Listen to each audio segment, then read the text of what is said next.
Amis Porschistes, bonjour. Aujourd'hui, je vais aller droit au but. Nous allons parler de la Porsche Panamera 4 hybride.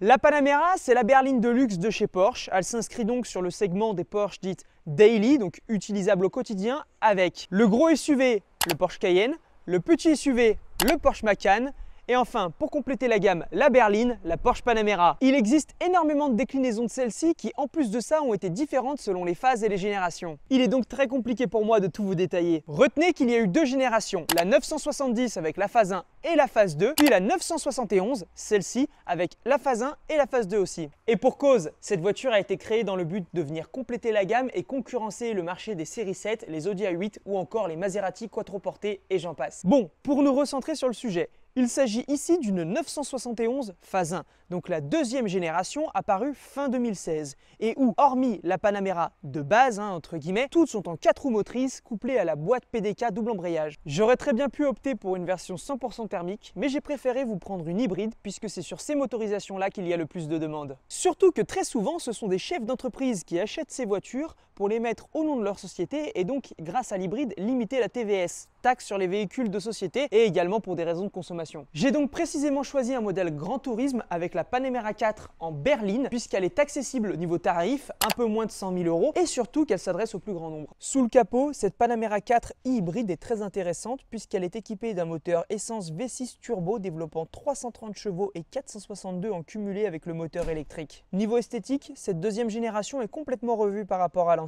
La face avant est restylée et l'arrière est complètement nouveau, sans oublier l'intérieur où Porsche est reparti d'une feuille blanche avec des écrans digitaux de partout. La configuration du modèle que je vous présente mérite d'autant plus votre attention puisque j'en ai très rarement vu des aussi bien équipés, et pour vous faire un rapide tour, on est sur une couleur en gris volcano métallisé qui est vraiment très belle, avec les phares matriciels à LED, les nouveaux feux apparus sur cette génération chez Porsche, les jantes 911 Turbo Design en 20 pouces, une des plus belles paires de jantes que l'on peut avoir au configurateur selon moi. Il y a aussi la suspension pneumatique avec l'option des roues arrière directrices, indispensable, on y reviendra plus tard dans cette vidéo. À l'intérieur, on est sur du full cuir, absolument de partout, comme vous pouvez le voir par exemple sur le tableau de bord ou encore sur les sièges. On a aussi le toit ouvrant panoramique en verre, ça vient vraiment donner une autre touche à la voiture. Pareil, option que l'on retrouve beaucoup sur nos 911 Cayman Boxster, le pack sport chrono. Il y a aussi l'échappement sport comme vous pouvez le voir sur cet écran digital. Les full aides au stationnement, donc on a toutes les aides possibles et imaginables avec notamment la caméra en 360 degrés. Et au niveau des sièges, un petit détail qu'il fallait que je vous montre, pareil parce qu'on est dans une Panamera, donc l'essentiel avant tout au-delà de la sportivité c'est le confort, donc on a les sièges sport avec pack mémoire confort 14 positions.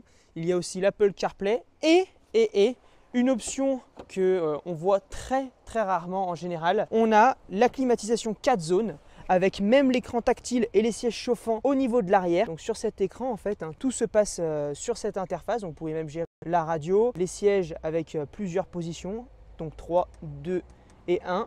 Et la climatisation ici avec la température et la puissance de ventilation. Donc autant vous dire qu'aujourd'hui c'est juste assez extrêmement rare de voir cette interface. Là on est quand même sur vraiment le must du must au niveau des options. Et petit bonus, elle ne totalise que 31 000 km pour 81 000 €. Donc quand je vous disais qu'elle est accessible, je ne vous mentais pas. D'ailleurs par rapport à toutes les options dont je vous parlais, sur ces dernières générations, pratiquement tous pilotent via ce PCM tactile nouvelle génération. Notamment pour tous les modes hybrides, comme vous pouvez le voir ici. Tout ce pilote là, l'activation de l'échappement sport et encore j'en passe. Bref, l'époque du un bouton, une fonction, elle est révolue. Ah, et comme il s'agit d'une Porsche de tous les jours, je dois bien vous montrer le coffre d'une capacité d'un peu moins de 400 décimètres cubes. Comme vous pouvez le voir, on a beaucoup de place à l'intérieur, pour autant on perd quand même du volume à cause des batteries par rapport à une version non hybride. Mais d'ailleurs, depuis le début de cette vidéo, je ne fais que vous parler de l'hybride. Mais que vaut-elle réellement sur la route? C'est ce que nous allons voir. Porsche annonce 50 km d'autonomie en mode zéro émission, mais en réalité, je trouve qu'il est quand même plus raisonnable de tabler sur 40 km pour un mix autoroute et route.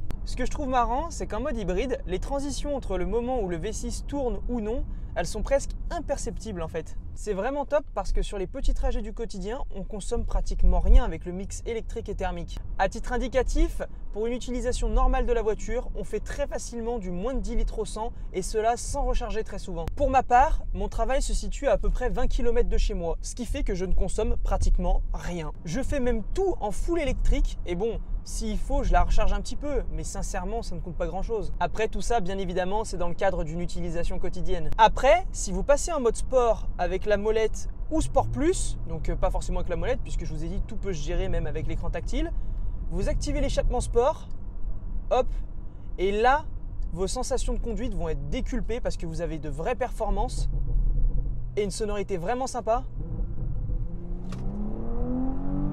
Ah ouais.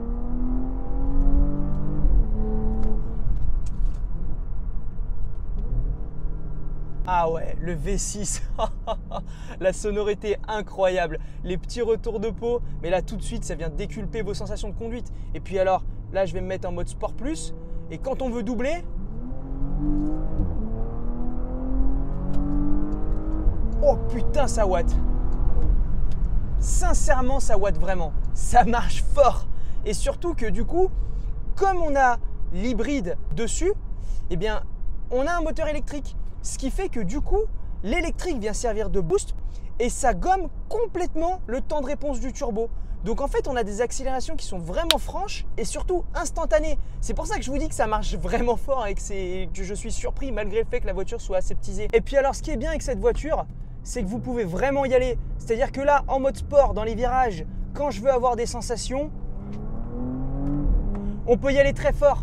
Et surtout, malgré le poids assez imposant des 2 tonnes 3 quand même, on reste sur une voiture qui est hyper agile et sportive. Et ça l'est encore plus avec les roues arrière directrices. Parce que quand on a l'habitude d'avoir les roues arrière directrices comme ce qui est en train de se passer là dans cet enchaînement de virages, ça passe tout seul et on remarque sincèrement la différence que si on ne les avait pas. Je suis actuellement à l'arrière de cette Panamera et honnêtement, regardez la place que j'ai. C'est spacieux, ce n'est pas une 5 places, c'est qu'une 4 places.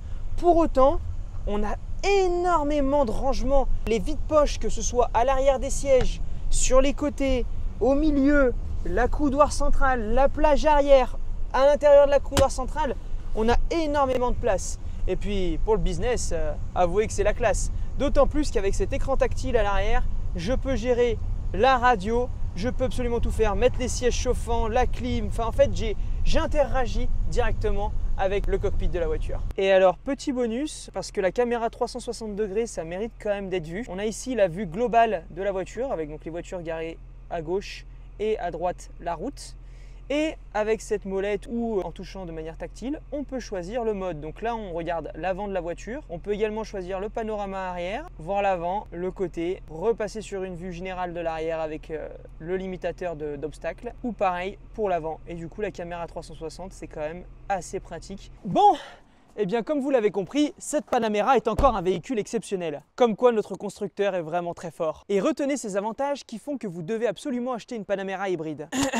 J'ouvre mon manuscrit parce que la liste est longue. Faible consommation. Boost de l'électrique lors des relances qui vient supprimer le temps de réponse du turbo. Je vous en ai parlé lors de cette vidéo. Accessible, environ 80 000 €. Pratique car il y a de la place et facile à conduire, encore plus avec l'option des roues arrière directrices. Faible TVS pour rappeler le début de la vidéo avec la taxe sur les véhicules de société. Ou encore grand confort. Alors, n'attendez plus et achetez-vous une Panamera. En tout cas, j'espère que cette vidéo vous aura plu. Faites-moi savoir dans les commentaires ce que vous en pensez. Comme d'habitude, je vous dis à très vite pour la prochaine vidéo. Portez-vous bien. Ciao!